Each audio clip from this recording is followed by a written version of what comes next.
네, 오늘코의 당잠사입니다. 당신이 잠든 사이 전해진 소식들 쭉 살펴보시죠. 시장의 심리가 결국 극도의 공포 구간으로 간밤 진입했습니다. 빅스 지수, 변동성 지수인데 이제 공포 지수로 불리는 빅스 지수죠. 간밤 15%나 급등을 하면서 그 전고점 부근까지 올라섰습니다. 장중에는 35 터치하기도 했고요. CNN이 제공하는 공포 탐욕 지수는 공포 영역에서 극도의 공포로 들어간 모습입니다. 22포인트 기록했습니다. 다음 보시죠. 전형적인 경기 침체를 반영한 수치들입니다. 주가는 폭락을 면치 못했습니다. S&P 500 지수는 3.2% 빠졌네요. 급락하면서 4,000포인트가 무너졌고요. 나스닥 지수는 그야말로 처참한 하락률이 연일 계속되고 있습니다. 그나마 빅테크가 없는 다우 지수가 나름 선방하는 모습을 보였습니다만 이날을 기점으로 3대 지수 모두 52주 최저가를 다시 썼습니다. 원자재 가격이 폭격을 맞은 듯이 폭락했습니다. 어제 말씀드린 대로 사우디에서 아시아로 수출하는 그 기름의 가격을 대폭 내린다는 점이 반영됐는데 사실 여기까지만 반영됐다 그러면 위험자산들은 주가 같은 경우는 상승할 수도 있었습니다. 근데 문제는 중국의 봉쇄 이슈로 인해서 경기에 대한 우려감까지 맞물린 영향을 받았는데요. 서부 텍사스산 원유 WTI가 6% 급락했습니다. 브렌트유, 가스, 아연 구리, 그리고 곡물 가격 등등도 부진한 흐름을 면치 못했습니다. 국채금리가 떨어졌는데 국채금리가 떨어지면 반대로 채권의 가격은 올라가겠죠. 이제 안전자산에 대한 매수세만 있었고 나머지 위험자산은 모두 다 내다 판 것으로 한 줄로 정리해 볼 수 있겠습니다. 다음 보시죠. 섹터별 흐름 보시면 거의 다 빠졌습니다. 근데 빠진 수준이 과했죠. 앞서 보신 이 에너지 가격, 기름 가격이 급락하면서 에너지 섹터가 무려 8%나 급락했고요. 부동산, 기술주 할 것 없이 3% 이상의 낙폭을 시현했습니다. 그나마 시장 방어적인 성격을 가지고 있는 유틸리티 섹터나 필수 소비재 이런 것들이 시장 대비 양호하게 마감을 했는데요. 여기에 헬스케어 섹터는 2.5% 전체적으로 밀린 것처럼 보이지만 이 안에 있는 제약주는 사실 미국에서 시장 방어주로 분류가 되죠. 아무리 경기가 안 좋아도 아픈 걸 참고 약을 또 안 먹을 수 없으니까요. 그래서 헬스케어 안에 포진되어 있는 제약 업종들은 나름 선방한 움직임을 보였다라는 게 하나의 큰 특징이었습니다. 그야말로 시장 방어주만 잘 견뎌낸 하루였습니다. 다음 보시죠. 정말 이제는 증시의 하락 이유를 굳이 찾기도 어렵고요. 찾는 것이 의미가 있을까라는 생각마저 드는 요즘입니다. 사실 경제 변수라는 것은 양날의 검이기 때문에 같은 현상을 보고도 좋게 보려면 한없이 좋게 볼 수 있고 같은 재료도 안 좋게 보려면 정말 끝도 없이 안 좋게 해석할 수 있습니다. 그런데 슬프게도 현재는 후자에 맞춰져 있는 듯 싶습니다. 그야말로 어떠한 이슈가 나와도 시장은 악재로 해석하고 있는데요. 금리 부분 보실까요? 연준이 만약에 자이언트 스텝을 밟는다, 75bp를 인상한다라고 하면 그러면 시중에 풀려있는 유동성 흡수 속도가 너무 빠른 거 아니야? 돈줄 옥죄기가 너무 과격하게 진행되는 거 아니야? 라고 해석하는 분위기고요. 만약에 이거보다 조금 더 약한 빅스텝을 밟는다, 50bp 인상을 한다, 그러면 지금 치솟는 이 물가 잡을 수 있겠어? 이렇게 해석이 되고 있습니다. 고용 부분 볼까요? 실업률이 만약에 좋게 나온다, 그러면 경기 버틸 수 있으니까 긴축 더 빨라지겠구나. 이렇게 해석이 되는 분위기고요. 만약에 실업률이 부진하다 그러면 경기 침체인데 이거 어떡하지? 라는 해석이 잇따르고 있습니다. 그리고 유가 같은 경우에는 유가가 오른다고 하면 이건 유가를 포함해서 나머지 원자재 가격이 마찬가지입니다. 급등을 한다 그러면 인플레이션 부담이 크겠구나. 급락을 하면 경기가 침체되고 수요가 줄어들어서 그런가? 이렇게 해석이 되죠. 지금 간밤 보였었던 원자재 가격의 흐름은 바로 여기에 해당이 됐습니다. 기업 실적이 호조를 나타내면 피크아웃이야. 다음 기업 실적 좋지 않을 거야. 이렇게 해석을 하는 분위기고 기업 실적이 부진하게 나오면 거봐 안 좋잖아. 다음에 더 안 좋을 거야. 이렇게 해석을 하는 분위기입니다. 참 어렵죠. 다음 보시죠. 어제 말씀드린 내용인데 영란은행이 쏘아올린 스태그플레이션 우려. 현재 시장이 근본적으로 마주하고 싶지 않은 이슈가 바로 스태그플레이션입니다.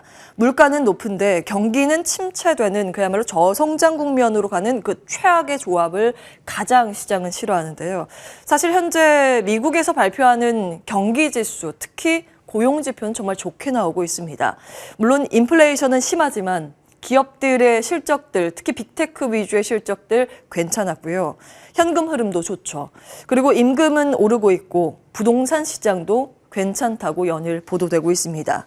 문제는 내년이 되면 지금 현 금리 수준에 내년이 되면 한 3%, 한 3배 이상이 될 것으로 컨센이 맞춰져 있는데요.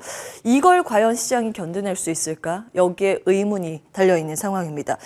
이걸 견뎌내지 못하면 내년의 경제가 안 좋아질 거구나라는 그런 부담인데 이 우려가 내년인데 왜 지금 이렇게 먼저 주가가 빠지는 걸까요? 통상적으로 주가는 모든 것을 선행하기 때문에 경기 침체에 빠지기 전에 하락을 하고요. 막상 침체가 되면 경험을 해보셨겠지만 횡보 내지는 완만한 하락세를 보이기 마련입니다. 그래서 과거 데이터를 좀 정리해봤습니다. 다음 보시죠. 미국의 나스닥 지수 기준 20여 년 동안의 급락 일지를 한번 정리를 쭉 해봤는데요. 20여 년 동안 나스닥 지수가 15% 이상 빠진 거는 11번 정도 있었습니다. 가장 후유증이 심했던 시기가 이 IT 버블, 닷컴 버블로 기억하실 겁니다. 이때였는데요. 이때 주가 고점 대비 41% 빠졌고 처참하게 무너졌던 주가들, 특히 중소형주가 처참하게 무너졌는데 이 주가가 회복되기까지 길게 잡아서 한 16년 정도가 걸렸습니다. 그 외에는 2년 내외에 그 주가 회복 기간이 소요됐는데요. 가장 최근에 보여줬었던 2020년 3월 당시에 보였던 팬데믹 쇼크 당시 33% 주가가 밀렸고 이때가 가장 빠르게 회복했습니다. 두세 달 정도에 걸쳐서 회복세를 나타냈었죠. 그리고 가장 크게 기억하실 텐데 2008년 리먼 사태로 촉발된 글로벌 금융위기 사태 이때 48% 빠졌었는데요. 1년 반에서 2년 정도 시간이 지난 후에 회복세를 보였습니다. 지금은 나스닥 지수 오늘 종가 기준으로요. 28.3% 고가 대비 밀렸더라고요. 현재 팬데믹 쇼크보다는 덜 밀리긴 했습니다. 우리는 어디쯤 위치해 있는 것일까요? 그리고 이 주가의 회복세는 어느 정도 이번에 소요하게 될까요? 다음 보시죠. 고점 대비 하락률 앞서 보신 내용이고요. 이 두 상황 바로 직전 쇼크가 나왔던 시기이기 때문에 최저가 종목수를 한번 비교해봤습니다. 52주 최저가 코로나 팬데믹 쇼크 때는 476개를 기록했습니다. 가장 심했었던 3월 20일 기준이고요. 현재 종가 기준으로 다시 계산을 해봤는데 260개 정도가 나왔습니다. 여기에는 아직 미치지 못하는 상황이고 지수는 약간 근접한 상황입니다. 우리는 정말 이땐 무엇을 해야 할까 고민이 되는데요. 역사적으로 시장은 늘 위기가 찾아왔고 언제나 그 위기는 일정 시간 후에 극복하는 과정을 보여왔습니다. 달도 차면 기울고 기울면 차듯 언제나 좋을 수만은 없고요. 또 언제나 나쁠 수만은 없습니다. 원론적인 이야기겠습니다만 현재 고통의 시기를 잘 버티고 그 보릿고개를 넘긴 이후의 시기를 이미 우리는 좀 준비를 해야 하는데요. 하루하루 시황을 분석하고 예측하는 게 무슨 의미가 있을까 싶겠지만 그럼에도 현재 시장의 흐름을 파악하고 지속되는 이슈 혹은 변화하는 판세를 놓치지 않고 있어야 기회가 왔을 때 비로소 우리는 그 기회를 잡을 수 있지 않을까 싶습니다. 관련 내용을 전달하는 것을 저희도 게을리하지 않겠습니다. 외신 속보 몇 개만 더 보시죠. 조금 전에 전해진 소식입니다. 워싱턴 포스트 기사 내용 좀 캡처를 해왔는데 바이든 대통령이 무기 대여법 법안에 서명했습니다. 러시아와의 전투에 필요한 군사 장비들을 우크라이나에 공급하는 긴 과정을 간소화하는 법안입니다. 우크라이나 전쟁의 향방에 큰 전환점이 될까도 하나의 포인트가 될 거고요. 최근 글로벌 정세의 흐름도 종합적으로 살펴볼 필요는 있겠습니다. 사우디 같은 경우에도 위안화 결제 검토하고 있다고 전해지고 있죠. 그리고 중국은 남태평양의 솔로몬 제도에 진출을 꾀하고 있다는 보도가 연일 나오고 있습니다. 미국이 속된 말로 거슬려 할 만한 국가들의 행동이 포착되고 있는데 그런 속에서 미국이 결단을 하는 건가 싶기도 합니다.